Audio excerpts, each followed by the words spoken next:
Hello. So next point आपण study करणार आहोत factors influencing SN1 and SN2 mechanism. Okay, तर कोणकोणते फॅक्टर्स आहेत जे SN1 आणि SN2 मेकॅनिझमला इन्फ्लुएन्स करतात. त्यातला फर्स्ट पॉईंट आहे आपला नेचर ऑफ सबस्ट्रेट. ओके, जो आपण सबस्ट्रेट घेतो आहे त्या सबस्ट्रेटचं नेचर कसं आहे याच्यावरती डिपेंड करतं की SN1 मेकॅनिझम तो फेवर करणार का SN2 मेकॅनिझम फेवर करणार. ओके, जसं की आपण जर विचार केला SN2 मेकॅनिझमचा, तर SN2 मेकॅनिझमची जी ट्रान्झिशन स्टेट आहे TS ट्रान्झिशन स्टेट, त्याच्यामध्ये जो SN2 मेकॅनिझममधली ट्रान्झिशन स्टेट आहे ती आहे पेंटा कोऑर्डिनेट. जे पाहिलं असेल तर कार्बन ॲटमला 5 वेगवेगळे कंपाऊंड्स ॲटम्स अटॅच झाले होते, मी मागच्या व्हिडिओमध्ये सांगितलेलं आहे.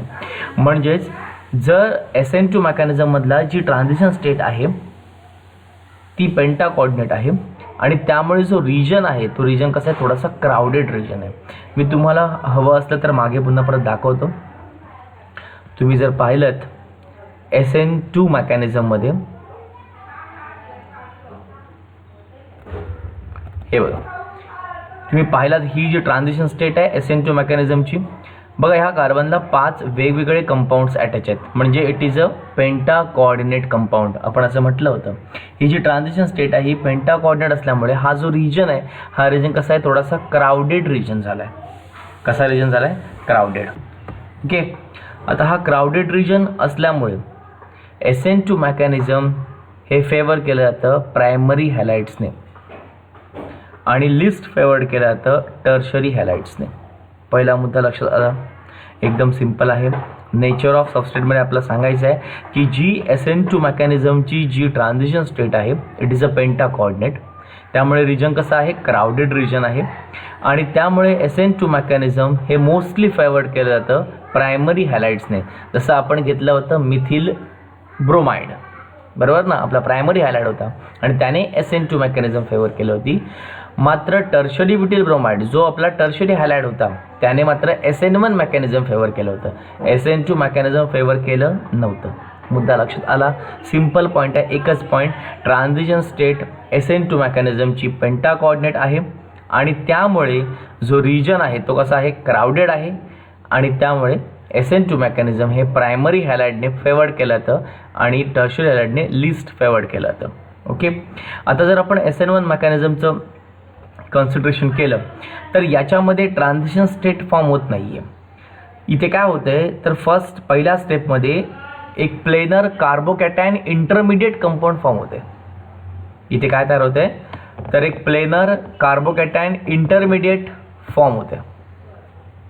ओके, आणि त्यामुळे इथे कोणत्याही प्रकारचं क्राउडिंग नाही आहे. It has a no steric crowding. बघा तुम्ही कळेल इथे a planar carbocation intermediate is form in SN1 reaction. SN1 रिॲक्शनमध्ये एक प्लेनर कार्बोकॅटायन इंटरमिडिएट फॉर्म झाला आहे. कार्बोकॅटायन आपण बोललो तुम्हाला टर्शरी ब्युटिल कार्बोनियम आयन आपण त्याला म्हणतो, तो फॉर्म झालेला आहे. त्याला कोणतंही स्टेरिक क्राउडिंग तिथे नाही आहे आणि त्याच्यामुळे जे SN1 मेकॅनिझम आहे as a result of SN1 mechanism is most favoured in tertiary halides and least favoured in primary halide. आणि त्यामुळे SN1 मेकॅनिझम हे मोस्ट फेवर्ड केलं जातं कशामध्ये, टर्शरी हॅलाइडमध्ये आणि लिस्ट फेवर केलं जातं प्रायमरी हॅलाइड्समध्ये. कळाले पॉईंट्स, एकदम इझी आहे.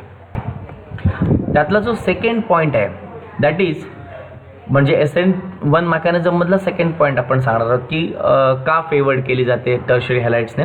त्याचं दुसरं रिझन आहे कार्बोकॅटायन जो इंटरमिडिएट आहे हा स्टॅबिलाइज केला जातो plus I effect of alkyl substituent and also by hyperconjugation effect of alkyl substituent containing hydrogen. As a result SN1 mechanism is most favored in tertiary halide and least favored in primary halide. काय सांगितलं बघा, एकदम simple आहे की जो carbocation intermediate form झाला होता पहिल्या स्टेपमध्ये SN1 मेकॅनिझममध्ये, त्याला स्टॅबिलाइज केलं जातं कुणी, तर प्लस इंडक्टिव्ह इफेक्ट कोणाचा, अल्किल सबस्टिट्युएंटचा.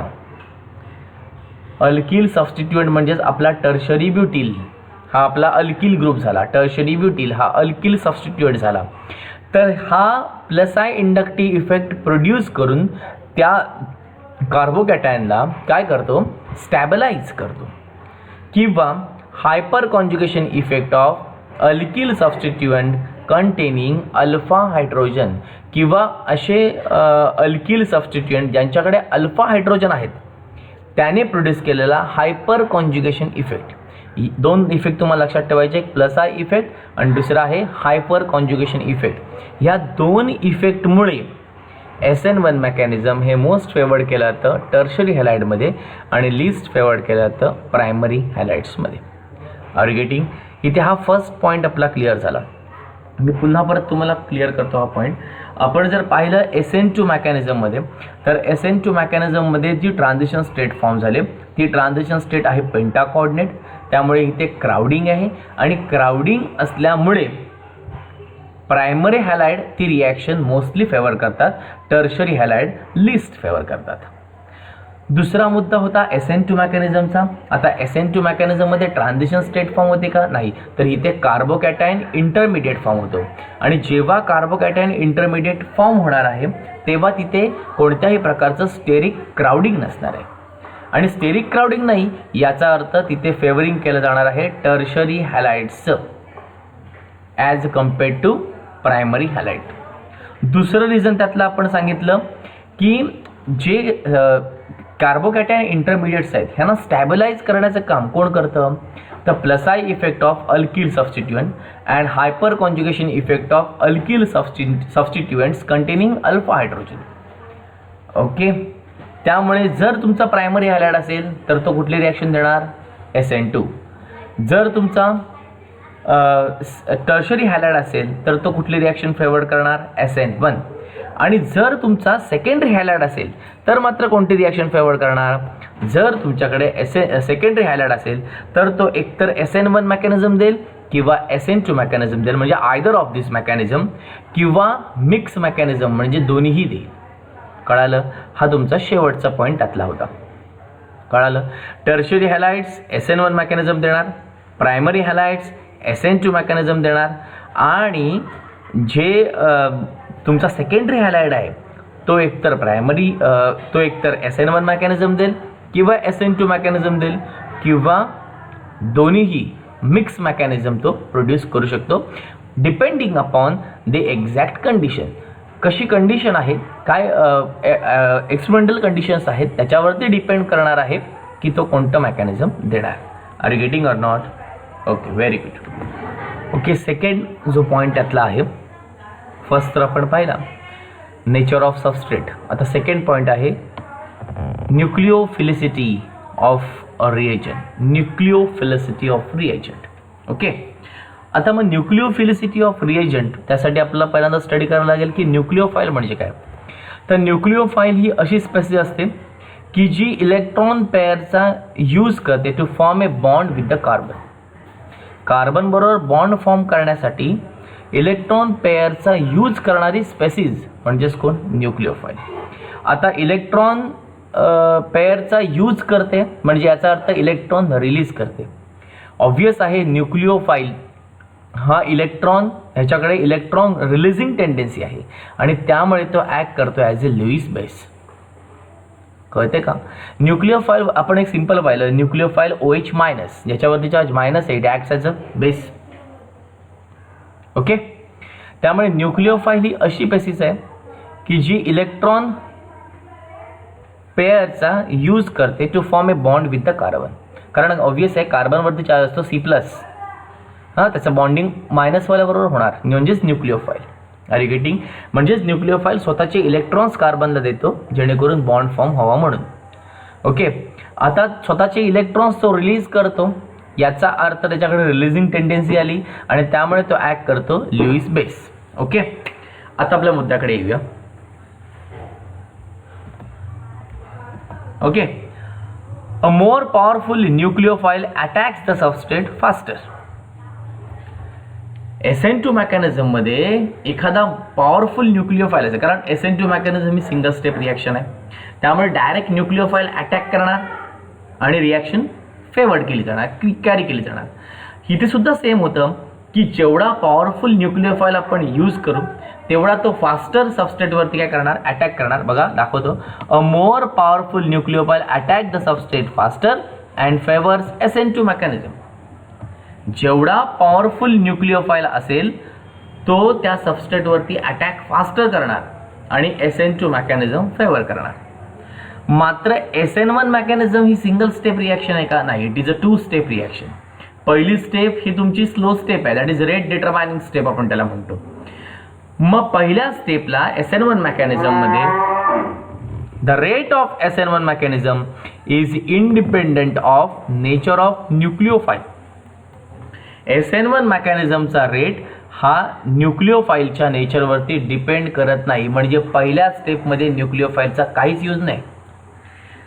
म्हणजेच nucleophile does not react in a slow step of SN1. सांगितलं बघा, न्यूक्लियोफाईल हा SN1च्या स्लो स्टेपला म्हणजेच पहिल्या स्टेपला रिॲक्ट करत नाही. मग तो कधीपर्यंत वेट करतो? जोपर्यंत कार्बोकॅटायन इंटरमिडिएट फॉर्म होत नाही तोपर्यंत. आणि जेव्हा एकदा कार्बोकॅटायन इंटरमिडिएट फॉर्म झालं, it will wait till the carbocation intermediate form and reacts fast with it. तो कुठपर्यंत वेट करतो? जोपर्यंत कार्बोकॅटायन फॉर्म होत नाही तोपर्यंत. ते एकदा फॉर्म झालं की लगेच त्याच्यावर रिॲक्ट होणार फास्टली आणि रिॲक्शन अँड प्रोडक्ट काय करणार, फॉर्म करणार. कळालं? सिंपल आहे. न्यूक्लिओफिलिसिटी ऑफ रिएजंट म्हणजे काय? न्यूक्लियोफाईल म्हणजे अशी स्पेसिस आहे की जी इलेक्ट्रॉन पेअरचा यूज करते to form a bond with a carbon atom. त्यामुळे ते ॲक्ट करते ॲज अ लिव्हिस बेस. जेवढा पॉवरफुल न्यूक्लियोफाईल असेल तो SN2 मेकॅनिझममध्ये डायरेक्ट सबस्ट्रेटवर अटॅक करतो, फास्टर रिॲक्शन होते, एका सिंगल स्टेपमध्ये प्रोडक्ट फॉर्म. मात्र SN1 मेकॅनिझममधली जी स्लो स्टेप आहे त्या स्लो स्टेप म्हणजेच रेट आपण म्हणूया, SN1 मेकॅनिझमचा रेट हा न्यूक्लियोफाईलवरती डिपेंड करत नाही. याचा अर्थ पहिल्या स्टेपमध्ये न्यूक्लियोफाईल रिॲक्ट होत नाही. मग तो वेट करतो कधीपर्यंत? जोपर्यंत कार्बोकॅटायन इंटरमिडिएट फॉर्म होत नाही तोपर्यंत. एकदा कार्बोकॅटायन इंटरमिडिएट फॉर्म झाला त्यानंतर त्याच्याबरोबर तो इझिली रिॲक्ट होतो, फास्टली रिॲक्ट होतो आणि प्रोडक्ट फॉर्म करतो. Are you getting? A powerful nucleophile attacks the substrate faster and favours SN2 mechanism. The rate of SN1 mechanism is independent of the nature of nucleophile. Nucleophile does not react in a slow step of SN1. It waits till the carbocation intermediate is formed and reacts fast with it. Are you getting? हा आपला second point झाला. Okay, आता जो next point आहे that is the third point, that is solvent polarity. आता ह्याची जी picture जो आहे किंवा ह्याची जी रिटर्न फाईल जी आहे ती तुम्हाला ऑलरेडी मी पाठवलेली आहे. ओके, थर्ड जो पॉइंट आहे that is solvent polarity. Okay, SN1 mechanism proceeds वाया फॉर्मेशन ऑफ कार्बोकॅटायन इंटरमिडिएट. सगळ्यांना माहिती आहे की SN1 मेकॅनिझममध्ये कार्बोकॅटायन इंटरमिडिएट फॉर्म होतो. आता जर एखादा गुड आयोनायझिंग सॉल्वंट किंवा पोलर सॉल्वंट असेल, ओके, तर तो त्या कार्बोकॅटायन्सचे आयन्सला काय करतो? स्टॅबिलाइज करतो by solvation process. A good ionising solvent that is polar solvent stabilise the ion by solvation. Solvation प्रोसेसने त्या आयन्सना स्टॅबिलाइज करण्याचं काम एखादा चांगला पोलर सॉल्वंट करतो. ओके, आता जे काही कार्बोकॅटायनचं सॉल्वेशन असतं ते कसं असतं? पुअर असतं. आणि सॉल्वेशन ऑफ जे आयन्सचं सगळ्यात महत्त्वाचं आहे, इम्पॉर्टंट आहे. Solvation of ion is important. आपल्याला सगळ्यात मी तुम्हाला ऑलरेडी बोललो का मी जेव्हा स्टार्ट केलं तेव्हा बोललो tertiary butyl carbonium ion. Carbonium ion. Okay, मग जो कार्बोनियम आयन फॉर्म झाला आहे दॅट इज ह्याच्यामध्ये सगळ्यात महत्त्वाचं आहे सॉल्वेशन ॲनायनचं. आता ॲनायन्स जे आहेत ते सॉल्व केले जातात किंवा सॉल्वेट केले जातात कशाने? हायड्रोजन बॉन्डिंग सॉल्वंट आहे. Anions are solvated by hydrogen bonding solvent that is protic solvents. काय म्हणायचं? Protic solvent. Are you getting or not? हे पुन्हा परत सांगतो बघा पॉईंट तुम्हाला. आपण काय करतोय? सॉल्वंट पोलॅरिटी हा पॉईंट आपण पाहतोय. ओके, सॉल्वंट पोलॅरिटीमध्ये आपण पाहिलं होतं की SN1 मेकॅनिझममध्ये काय फॉर्म होतं? कार्बोकॅटायन इंटरमिडिएट फॉर्म होतं. एखादा जर गुड पोलर सॉल्व्हंट असेल तर तो आयन्सना स्टॅबिलाइज करतो सॉल्व्हेशन प्रोसेसने. कुठली प्रोसेस आहे ती? सॉल्व्हेशन. आता जर आपण सॉल्व्हेशन केलं कोणाचं? कार्बोकॅटायनचं, तर सॉल्व्हेशन कार्बोकॅटायनचं हे पुअर असतं. ओके. मात्र सॉल्व्हेशन ऑफ ॲनायनचं फेवरेबल असतं, खूप जास्त प्रमाणात होतं. That is important. आता ॲनायन्सना सॉल्व्हेट केलं जातं. ॲनायन्सना सॉल्व्हेट कोण करतं? Hydrogen bonding solvent. ॲनायन्सना सॉल्व्हेट करण्याचं काम कोण करणार आहे? हायड्रोजन बॉन्डिंग सॉल्व्हेंट करणार, ज्यांना आपण म्हणतो प्रोटिक सॉल्व्हेंट. काय म्हणतो आपण त्यांना? Protic solvent. आता हे प्रोटिक सॉल्व्हेंट असल्यामुळे जी काही SN1 मेकॅनिझम आहे, it proceeds more rapidly in a polar protic solvent than aprotic solvent. Thus SN1 reaction proceeds more rapidly in polar protic solvents than in aprotic solvent. म्हणजेच hydrogen bonding सॉल्व्हेंटमध्ये SN1 reaction ही more favourable असते, rapid असते as compared to non hydrogen bonding solvent, that is aprotic solvents. Okay. आता जे polar protic solvents आहेत, आता हा आपण विचार केला SN1 मेकॅनिझमचा. आता आपण SN2 मेकॅनिझममध्ये विचार केला. तर SN2 मेकॅनिझममध्ये जे पोलर प्रोटिक सॉल्व्हेंट्स आहेत ते SN2 मेकॅनिझमचा रेट कमी करतात. The polar protic solvent usually decreases the rate of the SN2 reaction. Polar protic solvents SN2 मेकॅनिझमचा जो रेट आहे तो रेट काय करून टाकतात? कमी करून टाकतात. आणि त्यामुळे इथे जर आपण पाहिलं तर इथे SN2 मेकॅनिझममध्ये प्रायोरिटी ही कोणाला दिली जाते? अप्रोटिक सॉल्व्हेंटला.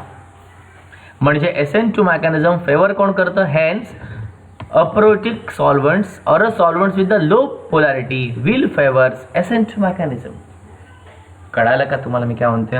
म्हणजे तुम्हाला यातला एक पॉईंट फक्त लक्षात ठेवायचा आहे की SN1 मेकॅनिझम हे पोलर प्रोटिक सॉल्व्हेंट्स फेवर करतात आणि SN1 mechanism polar protic solvent favour करतात आणि SN2 मेकॅनिझम हे कोण फेवर कोण केलं? हे फेवरिंग कोण करतं? Aprotic solvent, that is non hydrogen किंवा लो प्रायोरिटी सॉल्व्हेंट. कळायलं? Okay. Is it okay for you? ठीक आहे. ओके. तर हा क्वेश्चन पहा, यूज युअर ब्रेन पॉवर. आता मी जे कॅन यू रिकॉल किंवा यूज युअर ब्रेन पॉवरचे छोटे छोटे क्वेश्चन्स, सब क्वेश्चन्स जे आहेत ते मी मागच्या व्हिडिओमध्ये केले नव्हते, आता मी करतोय ते बघा. Use your brain power. Draw the Fischer projection formula of a two products obtained when a compound A reacts with the OH minus by SN1 mechanism. आता हे जे कंपाऊंड आहे ते OH मायनस बरोबर रिॲक्ट होणार आहे SN1 मेकॅनिझमने. तर कोणते दोन प्रोजेक्शन मिळू शकतात? आता एक साधा सिंपल गोष्ट आहे. SN1 मेकॅनिझममध्ये जेव्हा रिॲक्शन होते तेव्हा आपल्याला मिक्स कंपाऊंड मिळतात, म्हणजे इनॅन्शिओमर्स मिळतात, बरोबर ना? त्यामुळे इथेही कंपाऊंड किती भेटणार? 2 भेटणार. फक्त आता OH रिप्लेस करणार कोणाला? Br ला. म्हणजे Br ची तर कोण येणार आहे? OH येणार आहे. तर ह्याचे दोन स्ट्रक्चर्स कसे असतील तर आपण ते पाहूया. त्याचे दोन स्ट्रक्चर अशा प्रकारे असतील बघा. C2H5, C3H7, इथे CH3, इकडे कोणाला? OH. एकदा OH या साईडला असणार, एकदा OH त्या साईडला असणार. इनॅन्शिओमर्स दोन फॉर्म झाले बघा. ओके. ह्याचा मी फोटो तुम्हाला मी पाठवतो. ठीक आहे. आता मी याच्यामध्ये जास्त एक्सप्लेन करत बसत नाही, कारण ऑलरेडी हा पॉईंट झालेला आहे.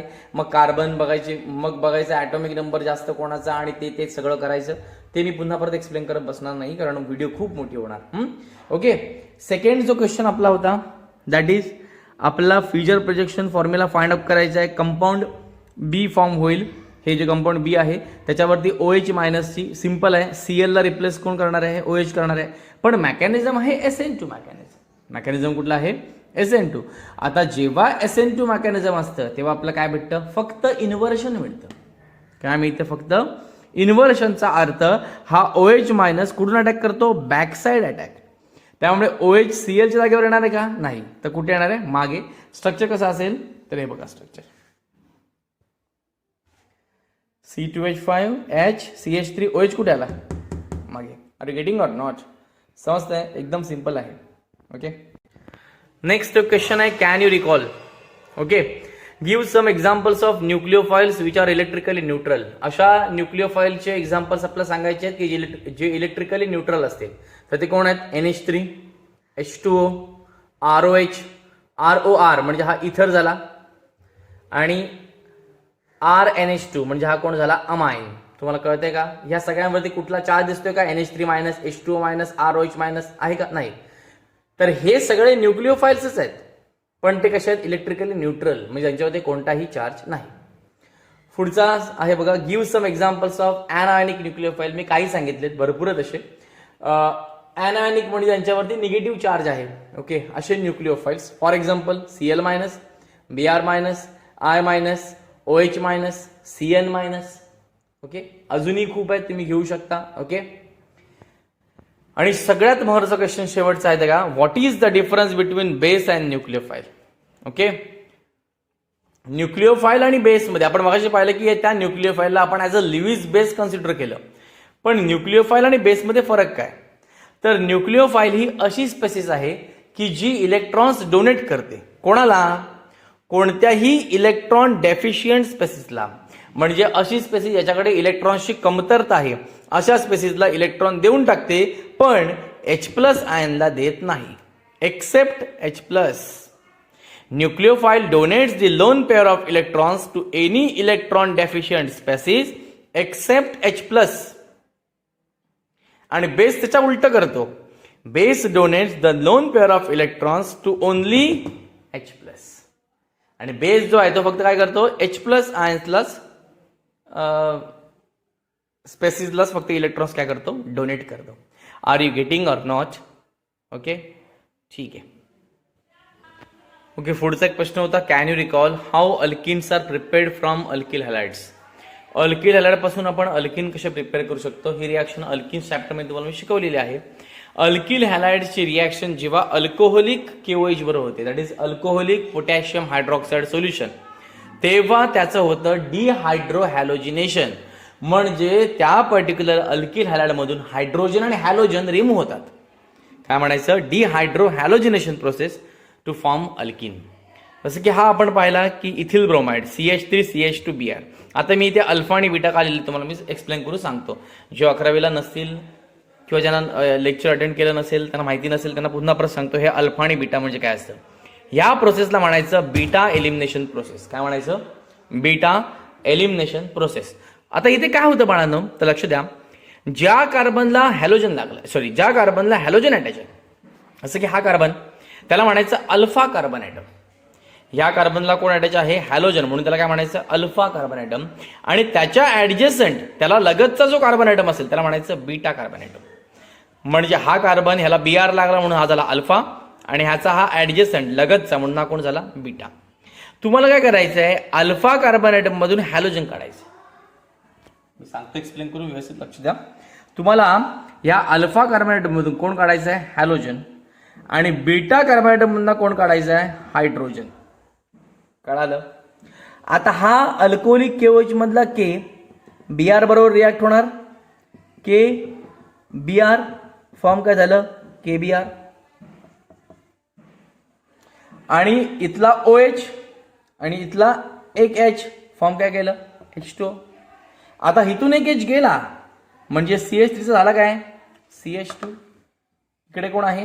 CH2. मध्ये कुठला आला? Double bond. ह्याचं नाव. ओके, तर आपण मागे पाहिलं होतं की how are alkenes prepared from alkyl halides. आपण ती रिॲक्शन पाहिली, बोर्डवरती मी तुम्हाला दाखवली. ती डिहायड्रो हॅलोजिनेशन प्रोसेस किंवा एलिमिनेशन प्रोसेस तिला म्हणतात. तिला हे आपण पुढे ह्या पॉईंट नंतर आपण पुढे तिला स्टडी करणार आहोतच डिटेलमध्ये. एक क्वेश्चन राहिला होता कॅन यू रिकॉल मधला, that is which is a stronger base from the following, alcoholic KOH और ॲक्वियस KOH. या दोघांमधला स्ट्रॉंगर बेस कोण आहे? तर याचं उत्तर आहे अल्कोहोलिक KOH. अल्कोहोलिक KOH हा स्ट्रॉंगर बेस आहे, कारण ॲक्वियस KOH हा फक्त अल्कोहोलच फॉर्म करू शकतो आणि alcoholic KOH different compounds form करतो, असं की आपण पाहिलं अल्किन पण फॉर्म करू शकतो. ओके, त्यामुळे स्ट्रॉंगर बेस जर कोण असेल तर तो कोण आहे? Alcoholic KOH. Are you getting? Okay, आता आपण आपल्या पुढच्या रिॲक्शनकडे जायचं. मागाशी तुम्हाला मी सांगितली होती एलिमिनेशन रिॲक्शन म्हणजे काय. तर मी तुम्हाला ऑलरेडी सांगितलं एलिमिनेशन रिॲक्शन ही कोण देते? तर अल्किल हॅलाइड देते. कसा अल्किल हॅलाइड? की ज्या अल्किल हॅलाइडकडे किमान एक तरी बीटा हायड्रोजन आहे, ज्याच्याकडे ॲटलिस्ट एक तरी बीटा हायड्रोजन आहे. Are you getting or not? असा अल्किल हॅलाइड की ज्याच्याकडे ॲटलिस्ट एक बीटा हायड्रोजन आहे, त्याला बॉईल करायचं कोणाबरोबर? Alcoholic solution of potassium hydroxide, म्हणजेच कोण? KOH. आपण मागे रिॲक्शन घेतली बघा, ती तुम्हाला कळेल, कारण असं मी बोलता तुम्हाला जास्त कळणार नाही. तुम्हाला रिॲक्शन जी दाखवलेली आहे त्यात तुम्हाला कळेल. मी फक्त सांगतोय, तीच रिॲक्शन रिपीट करते. अल्किल हॅलाइड की ज्याच्याकडे किमान एक तरी बीटा हायड्रोजन पाहिजे, म्हणून मी इथिल घेतला. मी जर मिथिल घेतला असतं तर मिथिल ब्रोमाइड, तर मिथिल ब्रोमाइडने एलिमिनेशन रिॲक्शन दिली असते का? नाही. का? कारण त्याच्याकडे कार्बन एकच आहे आणि त्यालाच हॅलोजन अटॅच आहे, म्हणजे तो झाला alpha carbon atom. Beta carbon atom आहे का त्याच्याकडे? नाही. बीटा हायड्रोजन ॲटम आहे का? नाही. म्हणून आपल्याला असा अल्किल हॅलाइड मित्रांनो घ्यायचा आहे की ज्याच्याकडे किमान एक तरी बीटा हायड्रोजन असेल. जसं की मी इथिल ब्रोमाइड घेतला, प्रोपिल घ्या, ब्युटिल घ्या, कोणी घ्या, आर गेटिंग. तर त्याला अल्कोहोलिक सोल्युशन पोटॅशियम हायड्रॉक्साईड बरोबर ट्रीट केलं तर त्याचं एलिमिनेशन होणार. त्यातल्या बीटा कार्बन ॲटममधून कोण जाणार? मी सांगितलं होतं हायड्रोजन, आणि अल्फा कार्बन ॲटममधून कोण जाणार? हॅलोजन, आणि फॉर्म काय होणार? अल्किल. ओके, हे झालं होतं आपलं. आता इथून हायड्रोजन पण रिमूव्ह होत आहे आणि हॅलोजन पण रिमूव्ह होत आहे, म्हणून या प्रोसेसला म्हणायचं डी म्हणजे रिमूव्ह करणे, डिहायड्रोहॅलोजिनेशन. हायड्रोजन पण काढा आणि हॅलोजन पण काढा, डिहायड्रोहॅलोजिनेशन. या प्रोसेसचं दुसरं पण नाव आहे बीटा एलिमिनेशन किंवा 1-2 एलिमिनेशन, कारण बीटामधनं आपण हायड्रोजन रिमूव्ह करतोय. कळतंय? आता अजून एक एक्झाम्पल आपण त्यातलं पाहूया. आता मी हे कंपाऊंड घेतलं बघा, CH3 CH2 CH Br CH3. Okay, पहिलं चेक करूया की ह्या अल्किल हॅलाइडकडे बीटा कार्बन ॲटम आहेत का? तर बघूया. आपण पाहिलं होतं की ज्या कार्बन ॲटमला हॅलोजन लागला, आता ब्रोमिन हा हॅलोजन आहे, मग ह्या कार्बन ॲटमला हॅलोजन लागला, याचा अर्थ हा कार्बन ॲटम कोण झाला? Alpha carbon atom. हा कार्बन ॲटम कोण झाला? Alpha carbon atom. आणि त्याच्या ॲडजस्टंट असणारे कोण झाले? बीटा. आता ह्याला ॲडजस्टंट आहेत का? आहेत, म्हणजे हा अल्किल हॅलाइड मला झाले. ह्याच्या ॲडजस्टंट म्हणजे बाजूला बघायचं, शेजारी बघायचं. इथे शेजारी कोण आहे? कार्बन आहे. इथे शेजारी कोण आहे? कार्बन आहे. मग हा जर अल्फा असेल तर बाजूचे दोन कोण झाले? बीटा. मागच्या एक्झाम्पलमध्ये बीटा कार्बन ॲटम किती होता? फक्त एकच होता. आता बीटा कार्बन ॲटम किती आहेत? 2. मागे एक बीटा कार्बन ॲटम होता म्हणून कंपाऊंड किती भेटला? 1. आता किती कार्बन ॲटम आहे? बीटा 2. बीटा कार्बन ॲटम किती आहेत? हा 1 आणि हा 1, 2 आहेत. याचा अर्थ कंपाऊंड पण किती भेटणार मित्रांनो? 2च. बघा 2 कसे भेटतात. अल्कोहोलिक KOH हीट रिॲक्शन आपण केली फॉलो. ओके, जरा वरती घेतो. ठीक आहे, आता मला रिमूव्ह काय करायचं आहे? हॅलोजन तर रिमूव्ह करायचंच आहे अल्फा कार्बन ॲटममधनं, आणि ॲट अ टाइम दोघांमधनं हायड्रोजन काढू नका, कंपाऊंड वेगळंच काय ते फॉर्म होईल. मला एक कार्बन ॲटममधला बीटा कार्बन ॲटममधला हायड्रोजन काढायचं आहे. चला मी पहिला काय करतो, हा जो कार्बन ॲटम तुम्हाला दिसतोय beta carbon atom, beta 1 carbon atom, त्यातनं हायड्रोजन काढूया. काढल्यास हायड्रोजन काढायचं म्हणत आहे, कारण मी दाखवू शकत नाही मित्रांनो रिॲक्शन, त्यामुळे तुम्हाला समोर दिसलं पाहिजे डोळ्यासमोर. इथे आपण हायड्रोजन काढतोय, म्हणजे इथे आला CH3. आता ह्या CH2 मधनं काय गेला? हायड्रोजन गेला, म्हणजे राहिलं काय? CH. बघा आलं CH3 CH. आता इथून हायड्रोजन गेलाय, बरोबर आहे, आणि ह्या कार्बन ॲटममधनं कोण गेलाय? हॅलोजन गेलाय, म्हणजे मध्ये काय येणार? अनसॅच्युरेशन आला, डबल बॉन्ड. Br गेला, CH ॲज इट इज आला, CH3 ॲज इट इज, याचं नाव झालं ब्यूट2E. सोपं एकदम कंपाऊंड. CH3 इथून H काढला, त्यामुळे काय आलं? CH. मध्ये आलं अनसॅच्युरेशन. बाळांनो, जिथून रिमूव्ह होणार आहे ते अनसॅच्युरेशन येतं. ओके, आता तुम्ही पुढचं सांगा. ठीक आहे, आता ह्या कार्बन ॲटममधनं आपला हायड्रोजन रिमूव्ह करायचं आहे, म्हणजे इकडे काय चेंज होणार आहे का? नाही. मग हे ॲज इट इज लिहायचं, CH3 CH2 CH3 CH2 लिहिलं. बॉन्ड आला, सिंगल बॉन्ड. इथे काय आला? CH. आता इथून कोण गेला? Br गेला, Br. आणि इथून कोण जाणार आहे? H. म्हणजे राहिला कोण इथे? फक्त CH2. पण ह्या दोघांमधनं इथून कोण गेला? H गेला. इथून कोण गेला? Br गेला. मग ह्या दोघांमध्ये मध्ये काय आलं? अनसॅच्युरेशन, डबल बॉन्ड. ह्याचं नाव झालं ब्यूट1E. सोपी रिॲक्शन आहे एकदम. कळते का तुम्हाला? Okay, are you getting or not? Okay, तर आता आपण पाहिलं की 2 प्रोडक्ट फॉर्म झाले. आता प्रत्येक वेळेला 2, 3, 4 असे डिफरंट कंपाऊंड फॉर्म होऊ शकतात. जेवढे ॲडजस्टंट कार्बन ॲटम असतील तेवढे. आता 2 तर कंपाऊंड मिळणारच आहेत. मग ह्यातला मेजर प्रोडक्ट कोण आणि मायनर प्रोडक्ट कोण? ओके, हे मला ओळखायचं आहे. 2 कंपाऊंड मिळणार मित्रांनो, समजलं ना? कारण मध्ये कार्बन ॲटम आहे याचा अर्थ ॲटलिस्ट त्याला ॲडजस्टंटला पकडला आपण तर आपला 2च ॲडजस्टंट मिळू शकतात, म्हणजे 2 कंपाऊंड फॉर्म झाले. मग दोन कंपाऊंड फॉर्म झाल्याच्या नंतर यातला मेजर प्रोडक्ट कोण आणि मायनर प्रोडक्ट कोण हे आपण ठरवायचं कसं? मग यासाठी एक रशियन केमिस्ट आहे ज्याचं नाव होतं सेटझेप. काय त्याचं नाव होतं? सेटझेप. त्याने एक रूल सांगितला. त्या रूलला आपण म्हणतो सेटझेप रूल. कुठला रूल? सेटझेप रूल. तर हा सेटझेप रूल आपण काय सांगू, त्याच्यानुसार ठरवायचं आपण की कोणता मेजर प्रोडक्ट आणि कोणता मायनर प्रोडक्ट आहे. ओके. तर त्याने सांगितलं इन डिहायड्रोहॅलोजिनेशन रिॲक्शन, त्याने सांगितलं बघा काय, in dehydrohalogenation reaction the preferred product is that alkene which has greater number of alkyl groups attached to doubly bonded carbon atom. म्हणजे जिथे कार्बन कार्बन डबल बॉन्ड आहे त्या कार्बन ॲटमला जिथे जास्त अल्किल ग्रुप अटॅच असतील तो कंपाऊंड, ते product हे मोर प्रेफरेबल आहे. म्हणजे याचा अर्थ ते मेजर प्रोडक्ट आहे आणि दुसरं कंपाऊंड हे मायनर प्रोडक्ट आहे. जसं आपण मागची रिॲक्शन पाहिली, मी घेतो बघा, तुम्हाला कळेल मागच्या रिॲक्शनमध्ये. ओके. मला सांगा इथे बघा, हा तुमचा इथे डबली बॉन्डेड कार्बन ॲटम, या कार्बन ॲटमला हा एक अल्किल ग्रुप फॉर्म आहे C2H5 इथिल ग्रुप, आणि ह्या कार्बनला नाही. म्हणजे इथे अल्किल ग्रुप किती आहे? एक आहे. किती आहे? एक. आणि इथे डबली बॉन्डेड कार्बन ॲटमला इथे एक अल्किल ग्रुप मिथिल, इकडे एक अल्किल ग्रुप मिथिल. म्हणजे याचा अर्थ किती अल्किल ग्रुप अटॅच आहे तिकडे? 2. मग जास्त अल्किल ग्रुप कार्बन डबल बॉन्डला कुठे अटॅच आहेत? या कंपाऊंडमध्ये. म्हणजे ह्याच्यातला मेजर प्रोडक्ट कोण? ब्यूट-2-ene हा प्रेफरेबल प्रोडक्ट आहे, प्रेफर्ड प्रोडक्ट आहे, म्हणजेच मेजर प्रोडक्ट आहे. आणि हा कसा आहे? मायनर प्रोडक्ट आहे, कारण ह्याच्याकडे फक्त एकच अल्किल ग्रुप आहे, तो आहे ethyl. Are you getting or not? समजते की नाही मला काय म्हणायचं आहे? समजलं सेटझेप रूल काय असतं? सेटझेप रूलमध्ये सांगितलं काय, in डिहायड्रोहॅलोजिनेशन the preferred product is that alkene which has a greater number of alkyl groups attached to doubly bonded carbon atom.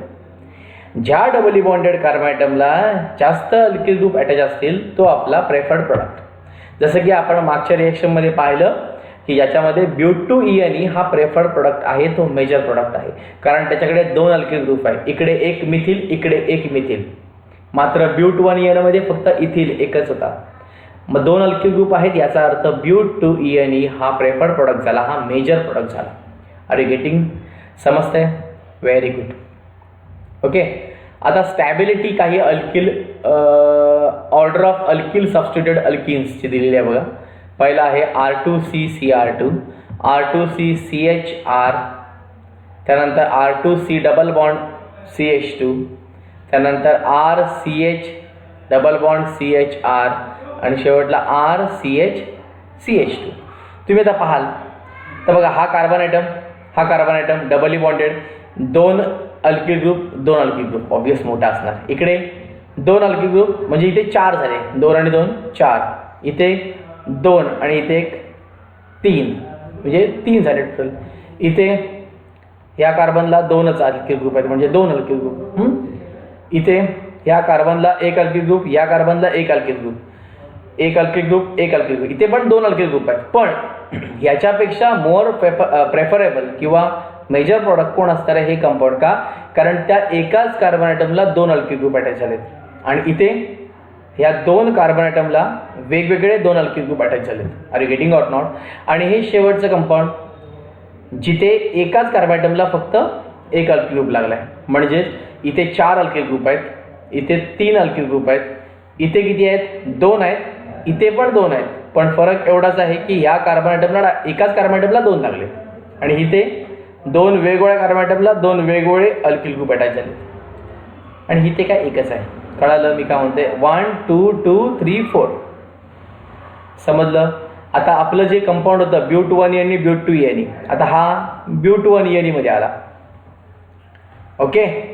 आणि हा कंपाऊंड आपला ब्यूट-2-ene मध्ये आला. कळतंय का? नाही कळतंय? समजतंय? त्यामुळे पहिला नंबर ब्यूट-2-ene, नंतर कोणाचा? ब्यूट-1-ene.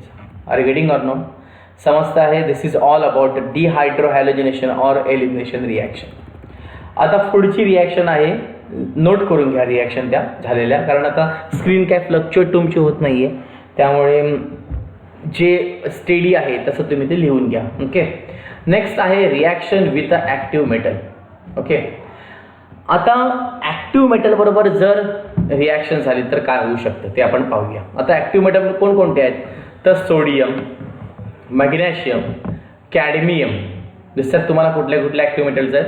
सोडियम, मॅग्नेशियम किंवा कॅडमियम हे अल्किल क्लोराईड बरोबर किंवा अल्किल ब्रोमाइड्स बरोबर किंवा अल्किल आयोडाइड्स बरोबर कंबाईन होतात आणि फॉर्म करतात कार्बन मेटल बॉन्ड चे कंपाऊंड्स. कळालं का? पुन्हा परत सांगतो. सोडियम, मॅग्नेशियम किंवा कॅडमियम सारखे जे ॲक्टिव्ह मेटल आहेत ते अल्किल क्लोराईड किंवा अल्किल ब्रोमाइड किंवा अल्किल आयोडाइड यांच्याबरोबर रेडिली कंबाईन होऊन जे कंपाऊंड फॉर्म करतात ज्यांच्याकडे कार्बन आणि मेटलमध्ये बॉन्ड आहे अशा कंपाऊंडना म्हणायचं सगळ्यात महत्त्वाचा पार्ट आहे ऑर्गॅनो मेटॅलिक कंपाऊंड. यांना काय म्हणायचं? ऑर्गॅनो मेटॅलिक कंपाऊंड. कार्बन आणि मेटलमधला बॉन्ड. कार्बन ऑर्गॅनिक कंपाऊंड आणि मेटॅलिक म्हणजे मेटल म्हणजे कार्बन आणि मेटल यांच्यातला बॉन्ड असलेलं कंपाऊंड यांना म्हणायचं ऑर्गॅनो मेटॅलिक कंपाऊंड. ठीक आहे, ते तितकंसं महत्त्वाचं नाही आहे. आपलं पुढचं पाहायचं आहे दॅट इज आपण एक रिॲक्शन घेतले रिॲक्शन विथ मॅग्नेशियम.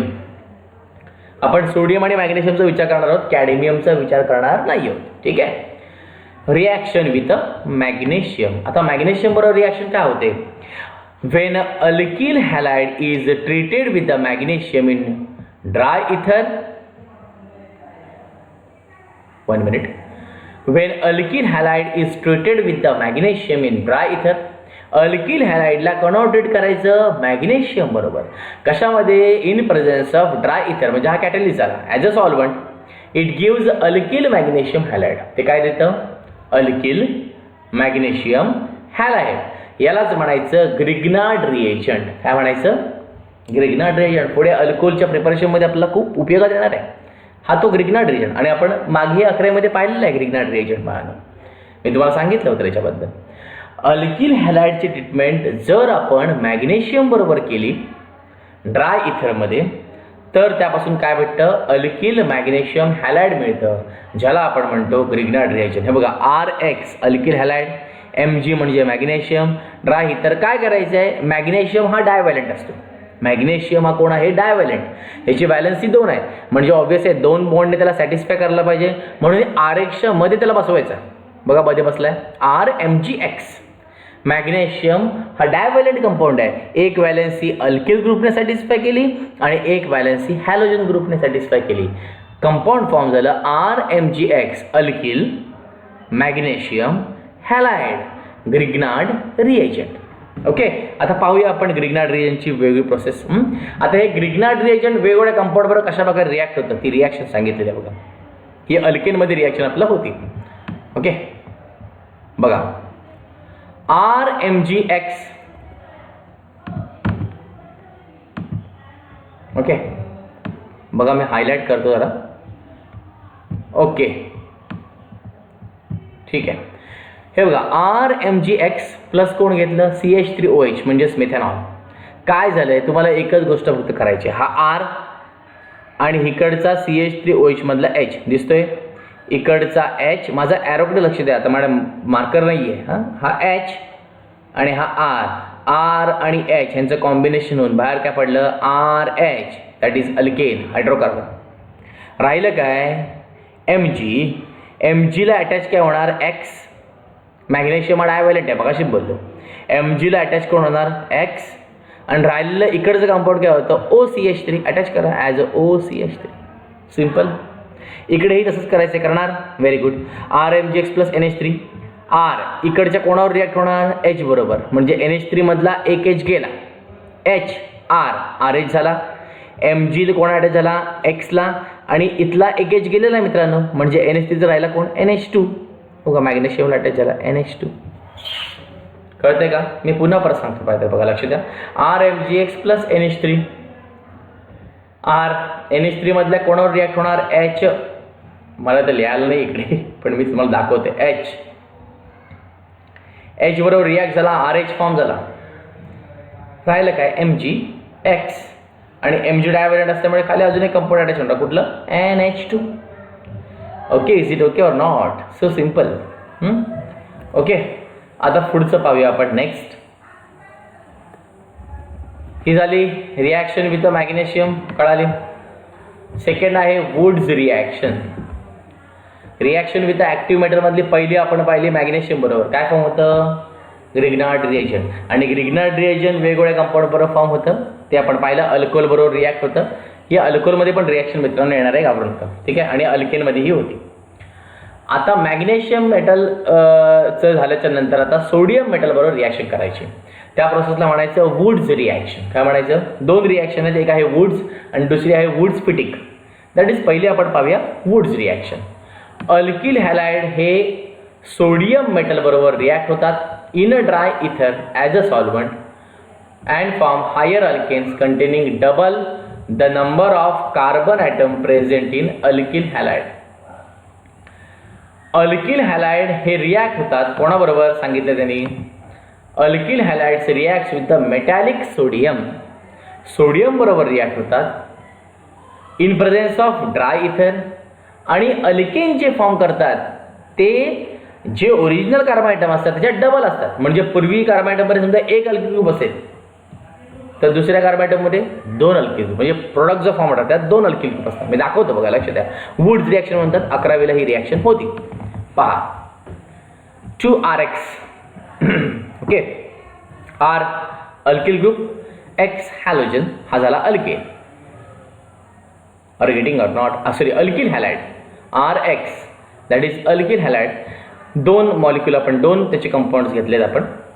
2Na घेतला, काय होणार, R किती आहेत, दोन आहेत. RR, दोन R आपण मानले, RR राहिलं काय, Na किती, दोन. आणि X पण किती आहेत, दोन. फॉर्म काय झालं, 2NaX. ते कळत असेल तर खाली रिॲक्शन बघा.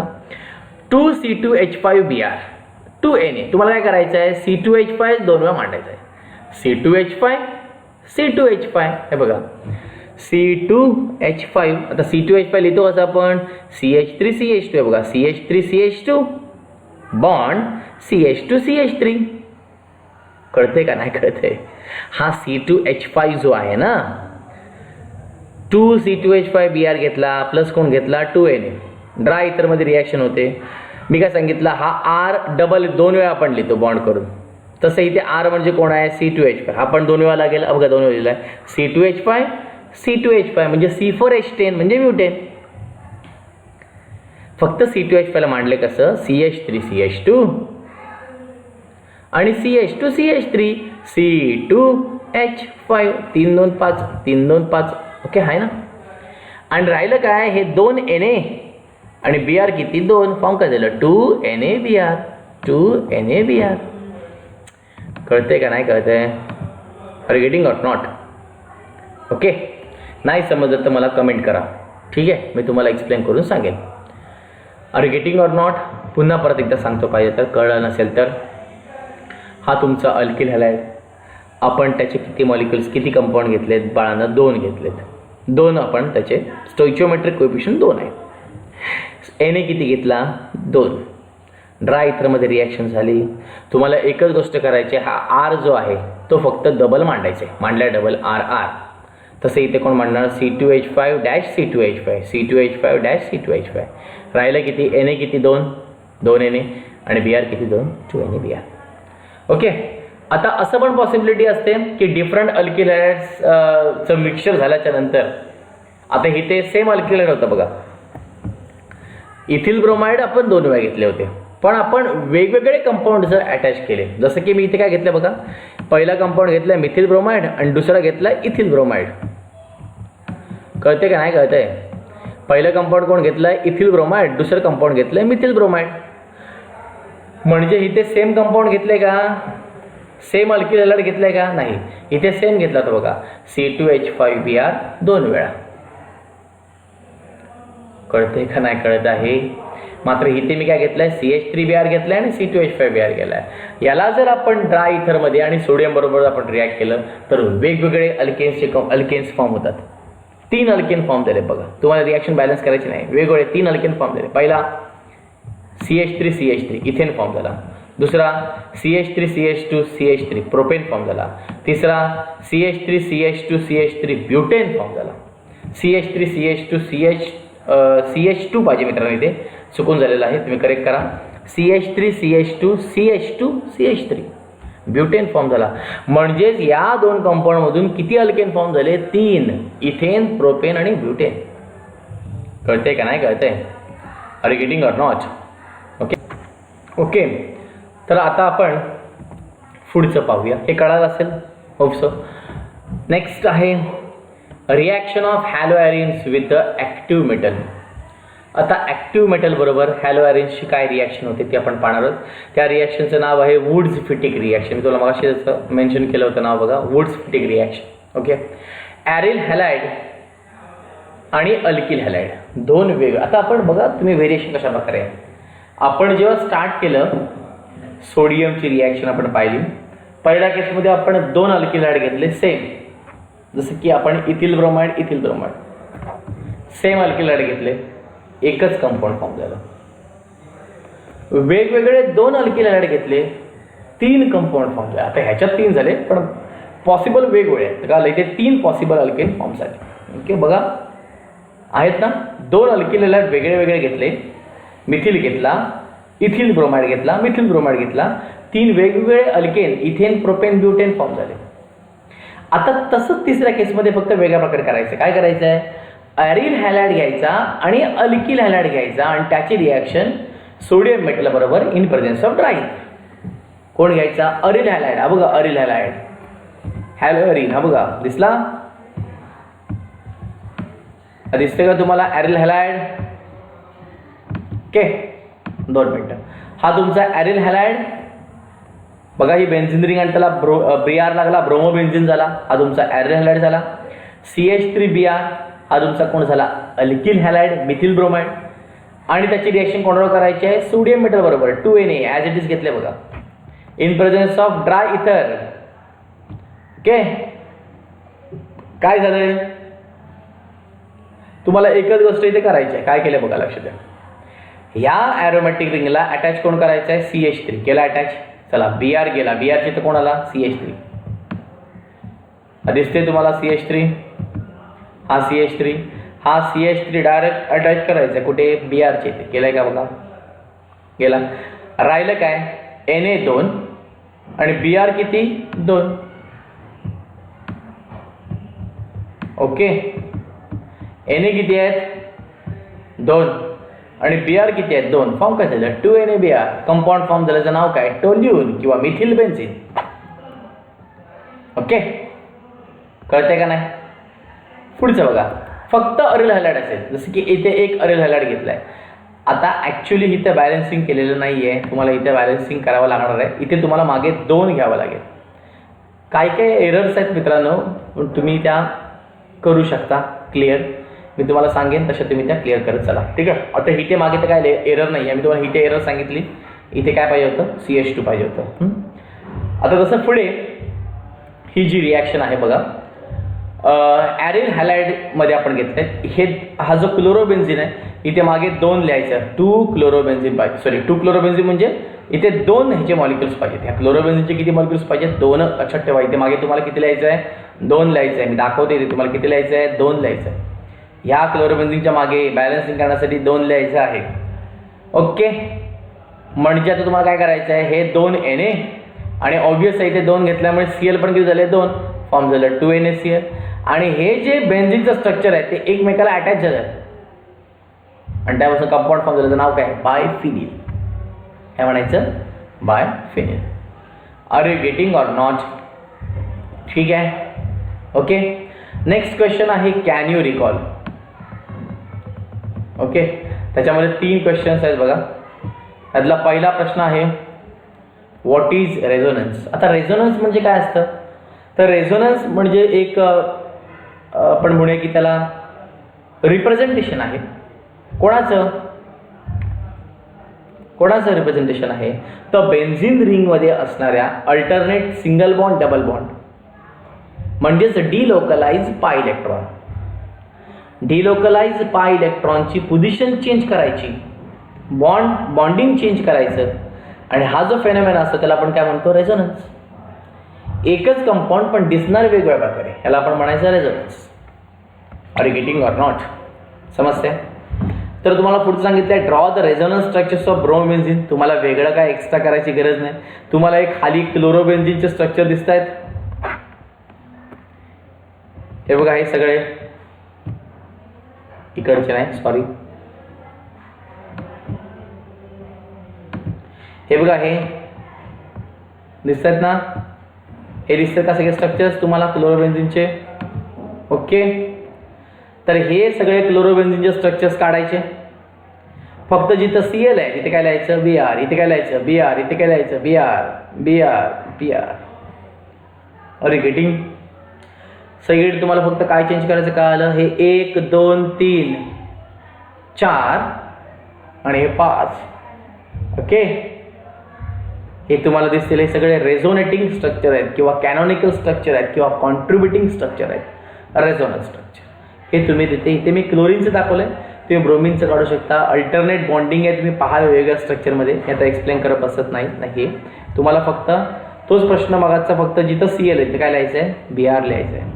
जिथे Cl आहे त्याच्याऐवजी काढून काय लिहायचं आहे? Br लिहायचं आहे, bromine. Okay, identify the type of hybridisation of carbon to which halogen is attaching arene. Okay, तुम्हाला सांगायचं आहे की हा जो हॅलोजन आहे आणि तो ज्या कार्बन ॲटमला लागला आहे ॲरोमॅटिक रिंगच्या, तो कार्बन ॲटम कुठला आहे, त्याचं हायब्रिडायझेशन कुठलं आहे? तर त्याचं हायब्रिडायझेशन आहे sp2 हायब्रिडायझेशन. लक्षात ठेवायचं, कुठलं हायब्रिडायझेशन आहे? sp2. कळालं? कारण ॲरोमॅटिक रिंगमधल्या किंवा बेन्झीन रिंगमधल्या प्रत्येक कार्बन ॲटमचं जे हायब्रिडायझेशन असतं ते असतं sp2 हायब्रिडायझेशन, आणि तिथेही तेच आहे, sp2 हायब्रिडायझेशन आहे. Okay, are you getting or not? Okay, तर मी तुम्हाला आता हा जो पार्ट आहे तो जास्त एक्सप्लेन करत बसणार नाही आहे, ॲरिल हॅलाइड्समधलं रेझोनन्स स्ट्रक्चर, कारण हे आपण 11वीमध्ये पाहिलेलं आहे मित्रांनो. त्यामुळे मी पुन्हा परत तुम्हाला सांगत नाही. Ortho position, Meta position, para position वगैरे वगैरे झालेलं आहे. जास्त विथड्रॉईंग ग्रुप कुठे असतो? ऑर्थो आणि पॅरा पोझिशनला असतं, तिथे ग्रेटर रिॲक्टिव्हिटी असते. मेटा पोझिशनला जास्त रिॲक्शन होत नाही, आपणही पाहिलेलं आहे. मेजर प्रोडक्ट फॉर्म झाला, मायनर प्रोडक्ट फॉर्म झाला, ऑर्थो फेनॉल किंवा ऑर्थो नायट्रोबेन्झीन और पॅरा नायट्रोबेन्झीन. आपण हे पाहिलं आहे. ओ नायट्रोबेन्झीन, पी नायट्रोबेन्झीन, पी नायट्रोफेनॉल, ओ नायट्रोफेनॉल असे आपण कंपाऊंड फॉर्म केले. पण मेटा कंपाऊंड कुठे फॉर्म झालेले आहेत का? नाही. कारण आपण याच्यामध्ये जे पाहणार आहोत, तुम्ही एकच गोष्ट फक्त लक्षात ठेवायची आहे की ऑर्थो आणि पॅरा पोझिशनला ग्रेटर रिॲक्टिव्हिटी असल्यामुळे किंवा हे जे विथड्रॉईंग ग्रुप आहेत, इलेक्ट्रॉन विथड्रॉईंग ग्रुप, हे ऑर्थो आणि पॅरा पोझिशनला जास्त प्रमाणात आहेत, त्यामुळे तिथं रिॲक्टिव्हिटी जास्त असते. मेटा पोझिशनला कुठलाही विथड्रॉईंग ग्रुप नाही, इलेक्ट्रॉन विथड्रॉईंग ग्रुप नाही, आणि त्यामुळे तिथे कोणतीही रिॲक्टिव्हिटी नसते. याची काही गरज नाही आहे लिहिण्याची बाळानं, रिॲक्शन्स फक्त आपण पाहूया. हा तुम्हाला जर पाहिलं कंपाऊंड, तर ह्याचं नाव आहे पॅरा. 1 2 3 4, 1 आणि 4, 1 and 4 पॅरा पोझिशन. पी 4 नंबरला कोण लागला आहे? नायट्रो ग्रुप, म्हणून पी नायट्रो. आणि बेन्झिनला क्लोरो अटॅच झाला आहे, क्लोरीन, म्हणून नाव काय झालं? क्लोरोबेन्झिन. कळते का? याचं नाव काय झालं? Para nitro chlorobenzene. याला ट्रीट केलं NaOH बरोबर 433 केल्विनला, 433 केल्विन, NH3O+ आयन. मित्रांनो, रिॲक्शन बॅलन्स केलेलं नाही आहेत, आपण ही बॅलन्स करण्याच्या नादात पडायचं नाही. Okay, there is no need to balance this reaction.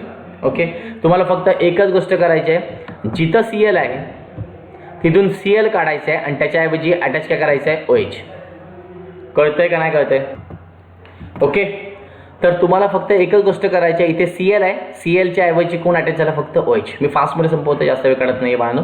Okay, as it is reaction तुम्ही लिहायचे. इथे पण काय केलं बघा, Cl NO2 NO2. तुम्ही इथे काय रिॲक्शन झाले? ॲक्वियस Na2CO3 403 केल्विन आणि H3O+ आयनमध्ये रिॲक्शन झाले. तुम्हाला एकच गोष्ट करायला सांगितली, तुम्ही काय?